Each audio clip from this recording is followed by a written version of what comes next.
రాష్ట్రంలో అత్యధిక మంది ప్రజలు వ్యవసాయం మీదనే ఆధారపడతారు అధ్యక్ష. ఈ రాష్ట్రంలో ఇలా వ్యవసాయ రంగానికి ఒక కొత్త దిశనిచ్చింది బీఆర్ఎస్ ప్రభుత్వం. ఈ మధ్య రేవంత్ రెడ్డి గారు మాట్లాడుతూ 2,60,000 టన్నుల ధాన్యం పండిందని చాలా ఘనంగా ముఖ్యమంత్రి గారు ప్రకటించారు. ఈ ఘనత వెనుక బీఆర్ఎస్ కృషిని ఉద్దేశపూర్వకంగా మరుగున పరుస్తున్నారు. అరచేతిని అడ్డం పెట్టి సూర్యకాంతిని ఆపలేరు, తప్పుడు ప్రచారాలతో సత్యాన్ని దాచలేరు. 2014-15లో సాగు విస్తీర్ణం ఎంత అధ్యక్ష? 1,31,00,000 ఎకరాలు. 9.5 ఏళ్ల బీఆర్ఎస్ పాలనలో సాగు విస్తీర్ణం 221 లక్షల ఎకరాలకు పెరిగింది. రికార్డు స్థాయిలో అంటే 68% 9 ఏళ్ల బీఆర్ఎస్ పాలనలో సాగు విస్తీర్ణం పెరిగింది. ఎట్లా పెరిగింది అధ్యక్ష? మంత్రమేస్తే పెరిగిందా? మాయ చేస్తే పెరిగిందా? సాగు విస్తీర్ణం వెనుక బీఆర్ఎస్ ప్రభుత్వం అమలు చేసిన వ్యవసాయ అభివృద్ధి ప్రణాళిక కీలక పాత్ర పోషించింది. వ్యవసాయ స్థిరీకరణ కోసం కేసీఆర్ గారు 5 అంచెల వ్యూహాన్ని అమలు చేశారు. పెండింగ్ ప్రాజెక్టులను రన్నింగ్ ప్రాజెక్టులుగా మార్చడం, కొత్త ఇరిగేషన్ ప్రాజెక్టులు చేపట్టడం, మిషన్ కాకతీయ ద్వారా చెరువుల పునరుద్ధరణ, పెద్ద ఎత్తున చెక్ డ్యాంల నిర్మాణంతో సాగునీటి వసతులు అభివృద్ధి చేసినాం.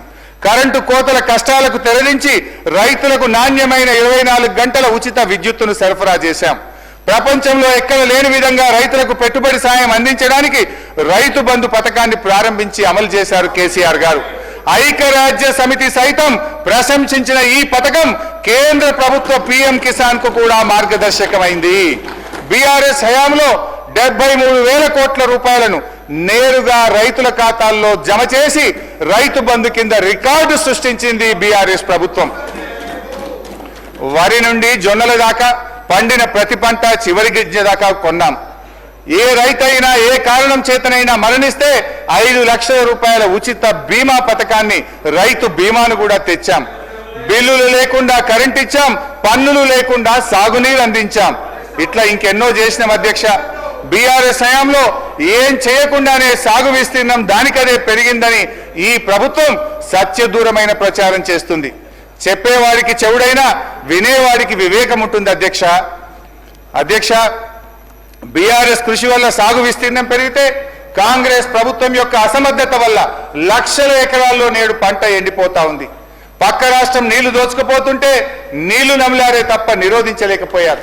పెరిగిన సాగు విస్తీర్ణం బీఆర్ఎస్ ఘనత, ఎండిపోయిన పొలాలు కాంగ్రెస్ ప్రభుత్వ నిర్వాహకం. ముఖ్యమంత్రి గారు ఎంత గొప్పగా చెప్తుందంటే ఎండల వల్ల పంట ఎండిపోతుందట. పంటలు ఎండుతున్నది ఎండల వల్ల కాదు, ఈ ప్రభుత్వం యొక్క నేరపూరిత నిర్లక్ష్యం వల్ల ఈ రాష్ట్రంలో పంటలు ఎండుతా ఉన్నాయి. ఈ సంవత్సరం వానలు సమృద్ధిగా కురిశాయి, నదీ జలాల్లో ప్రవాహాలు పెరిగాయి. కానీ నీళ్లను ఒడిసి పట్టడంలో ఈ కాంగ్రెస్ ప్రభుత్వం ఫెయిల్ అయింది.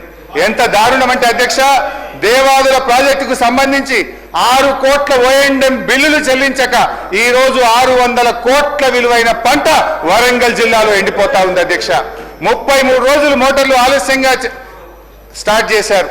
ఇది కాలం తెచ్చిన కరువు కాదు, కాంగ్రెస్ ప్రభుత్వం తెచ్చిన కరువు. రైతు బంధు ఇప్పుడైతే 10,000, మేమొస్తే 15,000 అన్నారు. ఎనుముల వారిని నమ్ముకుంటే ఏం జరిగింది? ఎగవేతే మిగిలింది అధ్యక్ష. వానకాలం రైతు భరోసా ఎగ్గొట్టారు.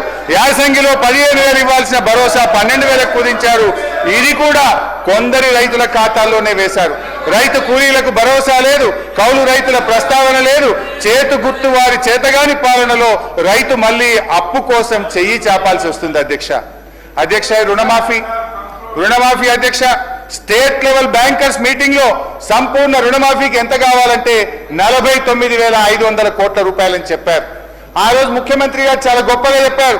1 సంవత్సరం అవినీతి చేయకుండా కడుపు కట్టుకుంటే 41,000 కోట్లు ఒక్క దెబ్బకు మాఫీ చేయొచ్చని ఆ రోజు చెప్పారు అధ్యక్ష. గౌరవనీయులు భట్టి గారు తన బడ్జెట్ ప్రసంగంలో 31,000 కోట్ల రుణమాఫీ చేస్తామని చెప్పారు.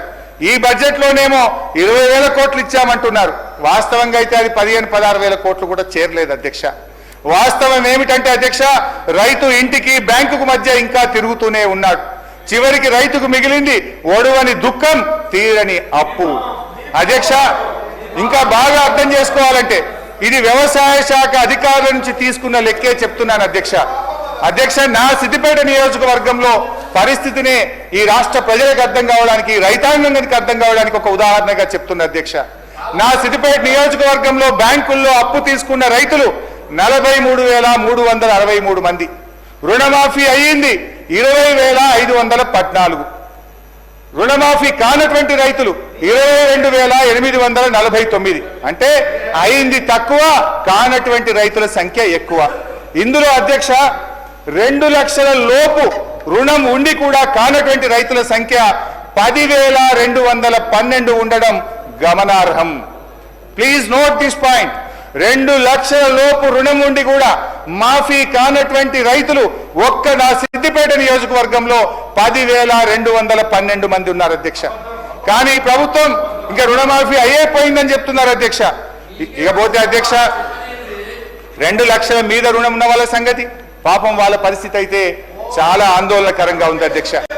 గౌరవ ముఖ్యమంత్రి గారు చెప్పారు 2 లక్షల మీద ఉన్న వాళ్ళు అప్పు కట్టండి, మీకు కూడా 2 లక్షల రూపాయల మాఫీ చేస్తామని ముఖ్యమంత్రి గారు ప్రకటించారు అధ్యక్ష. ముఖ్యమంత్రి గారి మాట నమ్మే అధ్యక్ష.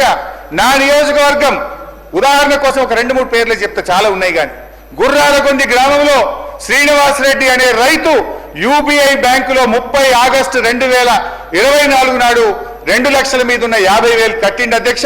ఇవాళటి వరకు మాఫీ కాలే. నారాయణరావుపేటకు చెందిన సత్తిరెడ్డి అనే రైతు 2,60,000 రుణం ఉంటే మితితో కలిపి మీద 76,000 రూపాయలు కట్టిండి అధ్యక్ష. బంజేర్పల్లికి చెందిన మరో రైతు అఖ్తర్ ఖుస్రో 2,06,000 అప్పుంటే మితితో కలిపి మీదున్న 10,000 కట్టిండి అధ్యక్ష. వారికి మరి ఈ రోజు వరకు కూడా ఈ ముఖ్యమంత్రి మాట నమ్మి 2 లక్షల మీద ఉన్న డబ్బు కడితే ఈ రోజు వరకు రుణమాఫీ కాలేదు. కొత్త అప్పుల మీద పడ్డాయి తప్ప మాఫీ కాక ఇవాళ 2 లక్షల పైన ఉన్న రైతులు తీవ్రమైనటువంటి ఆందోళనలో ఉన్నారు. దయచేసి 2 చేతులు జోడించి భట్టి గారిని, ముఖ్యమంత్రి గారిని ఈ రాష్ట్ర రైతుల పక్షాన సవినయంగా ప్రార్థిస్తా ఉన్నా. 2 లక్షల మీద ఉన్న రైతులకు, రుణమాఫీ కానటువంటి రైతులకు అందరికీ కూడా రుణమాఫీ చేయాలని, మీరు ఇచ్చిన మాట నిలబెట్టుకోవాలని చెప్పి నేను ప్రార్థిస్తా ఉన్నాను అధ్యక్ష. అధ్యక్ష అంటే నేను అనేది ఒకటే అధ్యక్ష. ఇప్పుడు లేదు మీరు మాట్లాడుతుంటే తప్పని మీరు మాట్లాడుతున్నారు. నేను భట్టి గారిని అడుగుతున్నా, మదిర నియోజకవర్గానికి పోదామా, లేదు నా సిద్దిపేట నియోజకవర్గానికి వస్తారా, లేదు ఈ రాష్ట్రంలో ఏ గ్రామానికి పోదామో చెప్పండి. సంపూర్ణ రుణమాఫీ అయిందంటే నేను బహిరంగంగా మీకు క్షమాపణ చెప్పడానికి సిద్ధం. మీరు సిద్ధంగా ఉన్నారా అని నేను అడుగుతా ఉన్నా అధ్యక్ష. ఇవాళ ప్రజలు అర్థం చేసుకుంటున్నారు అధ్యక్ష.